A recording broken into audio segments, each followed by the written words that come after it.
உங்கள் பார்வையில உங்கள் மேல வீண் பழி சுமத்தினதா நீங்க நினைச்சுக்கிட்டீங்க. எனக்கு தெரிஞ்சு யாரும் உங்க மேல வீண் பழியை சுமத்தல. நீங்கள் குற்றவாளின்னு யாரும் சொல்லல. தார்மீக பொறுப்பெடுத்துக்கணும் ஒரு கட்சியினுடைய தலைவரா.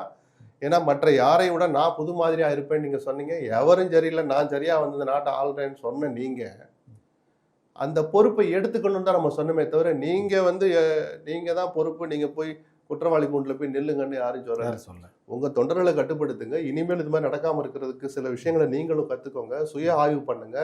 அதன் பிறகு அடுத்த ஊருக்கு போங்கன்னு தான் நம்ம எல்லாம் சொல்லிட்டு இருக்கோமே தவிர, நாங்கள் எந்த தவறுமே செய்யலன்னு வீடியோ வெளியிடவும் தான் அது திமிர்த்தணும்னு எல்லாரும் பேசணும். பல பேரும் அதை அப்படிதான் பார்த்தாங்க. ஏதோ 16 நாளைக்கு எதுவும் பேசுறது இல்லைன்னு அது ஒரிஜினல் நேத்து தான் சொல்லியிருக்கேன். அது என்ன கான்செப்ட்?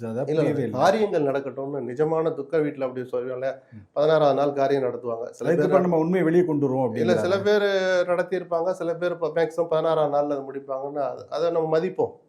அந்த 16 நாள் முடிஞ்ச பிறகாவது நீங்க வாயை திறந்து பேசணும். இது மாதிரியான குழப்பங்களுக்கு குருமூர்த்தியை போய் விஜய் சந்தித்தார், இல்ல அவருடைய தரப்பு சந்தித்தது அப்படின்னு வந்த போது குருமூர்த்தி தான் மறுத்தார். விஜய் தரப்போ இது வரைக்கும் அதான் மறுக்கல. தாவேக்கா கொடியோட 4 பேர் 40 பேர் போய் நிற்கிறான். அது என்ன நடக்குது, இதெல்லாம் தெளிவுபடுத்தினாதான் அவருடைய பிரச்சாரம் அர்த்தமுள்ளதா இருக்கும். நீங்க கூட்டணி வைக்காம போங்க, அதை பத்தி நமக்கு கவலை இல்லை. பட் ஒரு வெளிப்படைத்தன்மை, குறைஞ்சபட்ச வெளிப்படைத்தன்மையும் ஒரு கணிசமான அளவு நேர்மையும் இருக்கணும்னு நம்ம எதிர்பார்க்கிறோம் விஜய் கிட்ட அரசியல் ரீதியா.